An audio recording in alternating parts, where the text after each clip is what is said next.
दोस्तों, प्याज लगाने का सही समय आ चुका है और अधिकतर किसान अब अपने खेतों की तैयारियां कर रहे हैं। वो प्याज लगाने से पूर्व उनके दिमाग में बस एक ही बात चल रही है कि अब अपन को क्या डालना चाहिए, उसमें कौन से खाद डालें, कौन से इंसेक्टिसाइड डालें, जिससे अपन ज़्यादा से ज़्यादा उत्पादन ले सकें।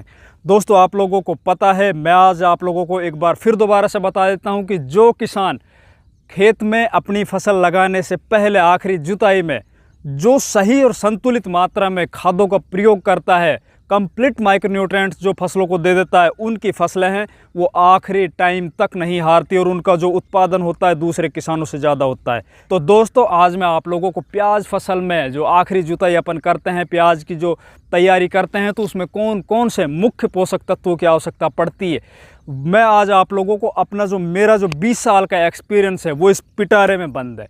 मैं आज आप लोगों को कंप्लीट वो जानकारी दे दूंगा जो आप लोगों को कहीं पे नहीं मिलेगा, गारंटी है मेरी।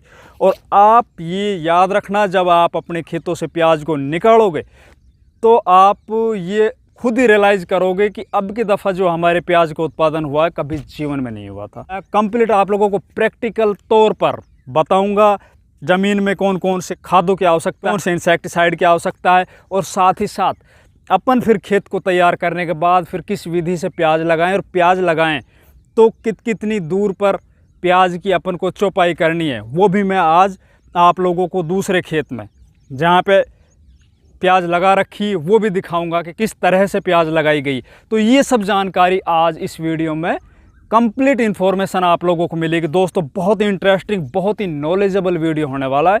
आप लोगों से रिक्वेस्ट है, वीडियो को स्किप ना करें, कंप्लीट वीडियो देखें। अगर आप लोग कंप्लीट वीडियो देखोगे, गारंटी है मेरी, आप लोगों को उत्पादन 1.5 गुना निश्चित तौर पे हो जाएगा। दोस्तों, इस पिटारे को खोलने से पहले आप लोगों से निवेदन है, जितने भी किसान भाइयों ने हमारे चैनल को अभी तक सब्सक्राइब नहीं किया है, या जो नए किसान भाई हमारे चैनल पर पहली बार आए, कृपया चैनल सब्सक्राइब कर लीजिए, वीडियो को लाइक ज़्यादा से ज़्यादा शेयर कीजिए। तो इस पिटारे को खोलने से पहले मैं आज आप लोगों को सबसे पहले मैं उस खेत को दिखाऊंगा जिसमें प्याज ऑलरेडी लग चुकी है। तो दोस्तों, उसमें अपन क्या देखेंगे, किस टेक्निक से अपन ने प्याज लगाई है, कौन सी विधि है, उसमें कांदियाँ लगाई गई है, पौध से प्याज लगाई गई है, और एक पौध से दूसरे पौध की दूरी है वो कितनी रखी गई, कितनी डिस्टेंस रखी गई है। तो ये सब जानकारी आप लोगों को अभी अपन दिखाते हैं, फिर बाद में इस पिटारे को खोलेंगे। दोस्तों अब मैं उस खेत में आ चुका हूँ जहाँ पे प्याज की चुपाई हो चुकी है। हमारे यहाँ पे 2 दिन मौसम खुला था, तो जो किसान कम स्तर पर प्याज की बुआई करते हैं, उन लोगों ने जल्दबाजी करके अपने खेत तैयार करके और प्याज की चौपाई कर दी है। हमारे यहाँ पे कौन सी टेक्निक अपनाई जाती है जिससे 70 दिन में प्याज तैयार हो जाती है। तो दोस्तों, अब आप नीचे बैठिए, देखिए हमारे साथ। तो ये पूरे खेत में अपन ने बेड बनाए। इन बेड से बेड की जो दूरी है दोस्तों, वो लगभग 18 इंच है, 1.5 फीट की दूरी है, और ज़मीन से सतह इनकी उठी हुई है। इन पर कल ज़बरदस्त बारिश पड़ी थी, जिससे ये जो अपना बेड है ये थोड़ा नीचे की तरफ हो गया, इसकी मिट्टियाँ हैं वो थोड़ी बैठ गई है। अन्यथा कई दफ़ा क्या होता है कि हम प्याज लगा देते हैं और पूरा सीज़न निकल जाता है, प्याज तैयार होने तक बरसातें नहीं होती है, हमारे बेड बहुत अच्छे से बने रह जाते हैं। और दोस्तों, अब दिखाते हैं कि इस पर जो प्याज लगाई गई है वो हमारे यहाँ पर कांदियों से लगाई जाती है, अलवर में सबसे ज़्यादा। तो पौध की जो प्याज है बहुत कम लगाई जाती है नर्सरी बना के। ये हम जो जनवरी महीने में लगाते हैं, पौध बनाते हैं, नर्सरी बनाते हैं, उनको उखाड़ के रख लेते हैं, जो पीछे वीडियो हमारे चैनल पर लगातार आ रहे हैं, आप देख सकते हो। तो ये वही कांदियाँ हैं जो आप लोगों से मैंने दिखाई थी पहले। ये इसमें देखो जर्मिनेट हो चुकी है, इनकी जड़ें चल चुकी है नीचे। 2 दिन हुए इनको लगे हुए, मौसम बहुत अच्छा है, बारिशों का दौर है, तो ज़्यादा नमी और ह्यूमिडिटी होने के कारण इसमें जो नीचे जड़ें हैं वो सब हो चुकी है स्टार्ट। अब इसमें स्प्राउटिंग होगा ऊपर से, और मैं दिखाऊँ आप लोगों को, कहीं कहीं पे स्प्राउटिंग हो भी रहा है। ये देखिए, ये ऊपर से आप लोगों को दिख रहा होगा, ये नीचे इनकी जड़ें हैं वो चल चुकी है ज़मीन के अंदर, और ऊपर से इसकी स्प्राउटिंग है ऊपर से स्टार्ट हो गई। अब होगा क्या दोस्तों, अब 1 महीने तक ये स्प्राउटिंग ये बढ़ती रहेगी, इसका तना, और जो ये पहली वाली जो इसकी जो ये बल्ब था, ये गंठी थी, ये कांदी थी, ये इनकी ऊपर से एक एक करके लेयर ख़त्म होती चली जाएगी, और जो अंदर इसमें जो बचेगी बिल्कुल छोटे से, ये समझिए जहाँ से स्प्राउटिंग हुआ है, फिर वहाँ से एक बार फिर प्याज की जो ग्रोथ है वो स्टार्ट होगी, इसकी कांदियों का जो विकास है वो स्टार्ट होगा, और वही आगे जाके मोटा कंद बनेगा। बात करते हैं दोस्तों, पौध से पौध की दूरी अपन को कितनी रखनी है। तो आप लोग देखिए, बिल्कुल नज़दीक आके दिखाइए, एक कांदी अपनी यहाँ पे लगी, या फिर जो आप नर्सरी से पौध लगाते हो वो यहाँ पे लगाइए, दूसरी यहाँ पे। तो इनके बीच में दोनों में जो अंतर है वो लगभग 5 इंच का अंतर है।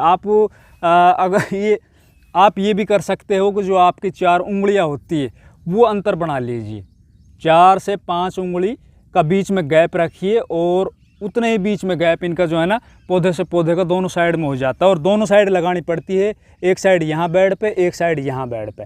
इनमें दोनों साइड प्याज लगाई जाती है। बीच का जो एरिया होता है खाली होता है, ये बीच का एरिया होता है वो खाली होता है, इनमें पानी चलता है। तो दोस्तों मैं अब अपने खेत में आ चुका हूँ जहाँ पे शुरुआत हमने की थी और जहाँ पे अपन अब पोटली खोलने जा रहे हैं। दोस्तों ज़्यादा बारिश होने के कारण अभी खेत हमारा तैयार हो नहीं रहा है, क्योंकि बिल्कुल एकदम गीली मिट्टी खेत में, यहाँ पे ट्रैक्टर नहीं चल सकता, पानी भरा अभी खेतों के अंदर। तो पूरे जो अपन खाद लेके आते हैं उनकी बजाय मैं अब जो अपन ने खाद डालना है या जो भी पेस्टिसाइड इसमें यूज़ करना है उनमें से थोड़ा थोड़ा मैं मटेरियल लेकर आया हूँ, और आप लोगों को बिल्कुल प्रैक्टिकल तरीके से बताऊंगा किस तरह से उसको मिला के डालना है। मैं आप लोगों को अभी दिखाता हूँ मेरे पिटारे में क्या क्या है। तो सबसे पहले दोस्तों मैं इस खेत में यूज़ करूँगा ट्राइकोडर्मा विरिडी। ये एक तरह का फंगस होता है, और इस पर बड़ी वीडियो हो जाएगी, इस पर एक सेपरेट वीडियो मैं बना के दूंगा, क्योंकि काफ़ी लंबा प्रोसेस होता है इसमें। ये एक तरह की फंगस है, और जो खेतों में अधिकतर जगह जहाँ पे फंगस होती है और जो फंगस से परेशान होते हैं, तो ये एक बायोलॉजिकल फंगस है। ये फंगस को ख़त्म करता है। ये हमारा मित्र फंगस है, मित्र फफूंद है दोस्तों। तो इसको बनाने की जो विधि है वो एक सेपरेट वीडियो आप लोगों के लिए मैं लेकर आऊँगा। तो अगली बात करते हैं दोस्तों, इसमें मैं DAP डाई अमोनियम फॉस्फेट वो सबसे पहले यूज़ करूँगा। वैसे आप लोग इसमें सिंगल सुपर फास्फेट भी यूज़ कर सकते हो, तो मैं इसमें अभी DAP डालूँगा। सिंगल सुपर फास्फेट हमने जो दूसरी फसल लगाई थी उसमें यूज़ किया हुआ है, खेतों में है हमारे। तो DAP में बताऊँ आप लोगों को, तो DAP 1 एकड़ के हिसाब से मैं बताऊँ तो 1 एकड़ में आप लगभग 40 से 50 kilo DAP di ammonium phosphate ले सकते हो। दोस्तों काम क्या है इसका, DAP अपन क्यों डालते हैं, इतना महंगा खाद है, ये क्यों डालते हैं? देखिए सबसे ज़्यादा खेतों में हमारी फसलों को जो जड़ें होती है, जड़ों का जो विकास होता है उसमें फॉस्फोरस की बहुत ज़्यादा आवश्यकता पड़ती है।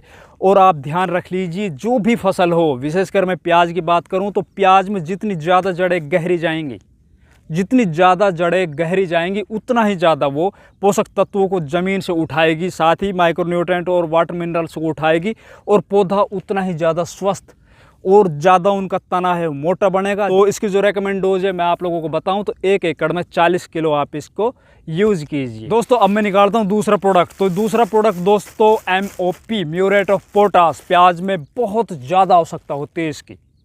म्यूरेट ऑफ पोटाश से होता है क्या है, जो भी मौसम से स्ट्रेस आता पौधे पे, पर्यावरणीय तनाव जैसे कि ज़्यादा बरसात हो जाना, ज़्यादा गर्मी टेम्परेचर हो जाना, ज़्यादा सर्दी हो जाना, एक तो उन सब से पौधे की रक्षा करता है। दूसरा पौधे में जो कलर है, जो चमक होती है, और विशेषकर जब प्याज की बात करें तो प्याज का जो कलर होता है वो बहुत ज़्यादा मायने रखता है। तो जिस भी प्याज की वैरायटी का कलर ज़्यादा चमकीला होता है वो बाज़ारों में अच्छा पैसा लेके आती है। साथ ही साथ इसकी जो स्टोरेज क्षमता होती है वो भी काफ़ी पोटाश डालने से बढ़ जाती है। रेकमेंड डोज मैं आप लोगों को बताऊं तो 1 एकड़ में आप शुरुआत में 35 किलो से 40 किलो MOP या फिर आप 25 kilo SOP sulphate of potash ये यूज़ कर सकते हो। इन सब को अपन मिलाते हैं। इससे आगे फिर अगला कौन सा अपन प्रोडक्ट ले रहे हैं, उसके बाद जो देश में सबसे ज़्यादा यूज़ किया जाता है नाइट्रोजन, यूरिया की बात करें तो दोस्तों यूरिया सभी फसलों में बहुत ज़रूरी पोषक तत्व है। और प्याज की बात करें तो प्याज में भी उतने ही ज़रूरी जितने दूसरे फसलों में होता है। तो नाइट्रोजन से होता क्या है, नाइट्रोजन किसी भी फसल में उसकी टोटल जो ग्रोथ होती है ना, जो उसकी वेजिटेटिव ग्रोथ हो या फिर तने की ग्रोथ हो, जहाँ पे भी ग्रोथ जुड़ जाए ये समझ लीजिए वहाँ पे नाइट्रोजन काम में आती है। तो इसको भी अपन को यूज़ करना है। मैं अब आप लोगों को बताऊँ तो इसकी डोज, तो यूरिया की डोज दोस्तों 1 एकड़ में ज़्यादा से ज़्यादा 20 किलो आप शुरुआत में जब खेत तैयार कर रहे हो उस टाइम रखना, क्योंकि इसको अपन बाद में भी दे सकते हैं 2 या 3 हिस्सों में। और जहाँ पे जितनी आवश्यकता DAP की होती है उतनी ही आवश्यकता सल्फ़र की होती है। प्याज में सल्फ़र बहुत ज़रूरी, और इसके बगैर ये समझ लीजिए प्याज का उत्पादन अपन ज़्यादा नहीं ले सकते, तो अपन इसमें सल्फ़र डालेंगे। सल्फ़र मैं आप लोगों को बताऊं तो 90% यूज़ करता हूं मैं। काफ़ी कंपनियों का आ रहा है, आप देख लीजिए अपने आसपास में, अपने बाज़ारों में, तो 90% सल्फ़र लीजिए। और इसके रेकमेंड डोज है वो 1 एकड़ में 3 किलो। तो सल्फ़र से होगा क्या, सबसे पहले तो ये अपन क्लियर कर लेते हैं। सल्फ़र से एक तो क्लोरोफिल निर्माण में ये सहायक होती है, दूसरी जो हमारी ज़मीनों में वाटर होल्डिंग कैपेसिटी जिन ज़मीनों में कम होती है इसकी वजह से वो बढ़ जाती है। साथ ही साथ जो ज़मीन ऊपर से सख्त हो जाती है सल्फ़र डालने से, उस ज़मीन में वायु संचरण है वो ज़्यादा बढ़ता है और क्लोरोफिल का निर्माण भी इसकी वजह से ज़्यादा बनता है। साथ ही साथ प्याज फसल में जो गंध आती है एक अलग तरह की, वो सल्फ़र की वजह से होती है। तो सल्फ़र कुल मिला के हमारी प्याज फसल में बहुत ज़रूरी आवश्यक है। तो दोस्तों मैं कंप्लीट माइक्रोन्यूट्रेंट्स जितने भी हमारी फसलों की आवश्यकता होती है, लगभग 16-17 तरह के माइक्रोन्यूट्रेंट की आवश्यकता पड़ती है। तो 1 एकड़ में 5 किलो के हिसाब से बाज़ारों में काफ़ी नामों से आते हैं। तो आप कोई भी बड़ा ब्रांड पकड़ लीजिए जिस पे जो विश्वसनीय ब्रांड हो, जिस पे आप लोगों को विश्वास हो। ये मैं 5 किलो पर एकड़ के हिसाब से कंप्लीट माइक्रोन्यूट्रेंट्स, इसमें टोटल माइक्रोन्यूट्रेंट्स हैं। जिन खेतों में जिंक की कमी है, जिंक आप अलग से ले सकते हो, लेकिन जिंक आप डालो तो 1 दिन पहले या फिर 1 दिन बाद में डालिए। आप जिंक को डीएपी के साथ यूज़ मत कीजिए। तो जिंक को आप या तो यूरिया के साथ लीजिए या पोटास के साथ लीजिए या फिर मिट्टी में मिला के फेंकिए, जैसे भी आपको करना है। जिंक अलग से डाल सकते हो और अधिकतर खेतों में हमारे देश में जिंक की कमी पाई जाती है। इसके बाद अपन कौन सा यूज़ करते हैं, इंसेक्टिसाइड। हमारे खेतों में वाइट ग्रब्स की समस्या होती है, बहुत से खेतों में दोस्तों नेमाटोड की समस्या होती है, बहुत से खेतों में दीमक की समस्या होती है। तो इन सब को छुटकारा पाने के लिए अपन रीजेंट यूज़ करते हैं, फिप्रोनिल 5%। बहुत सी जगह वो ग्रैनुअल रूप में पाया जाता है, ये एससी फॉर्म में है।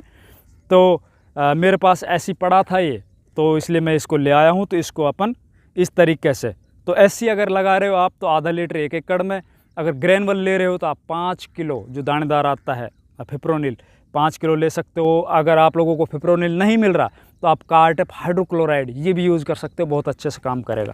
तो अब बात आती है दोस्तों वीड मैनेजमेंट, खरपतवार नियंत्रण। तो खरपतवार नियंत्रण जो किसान शुरुआत में ही करके चलता है उसका उत्पादन है वो निश्चित तौर पर बढ़ के जाता है, क्योंकि अगर एक बार खरपतवार से फसल दब गई तो समझ लिए आपके 10 से 15 दिन आपकी फसल वो लेट हो गई, आपकी बीमारियाँ ज़्यादा आएंगी। इसलिए मैं सबसे पहले अपने खेतों में जब शुरुआत में ही जब ये खाद वगैरह डालता हूँ, खेत की तैयारी करता हूँ, तो मैं पेंडामेथिलिन का यूज़ करता हूँ। वो रेकमेंड डोज मैं आप लोगों को बताऊँ तो 1 लीटर पर एकड़ के हिसाब से मैं इन्हीं खादों में मिला लेता हूँ।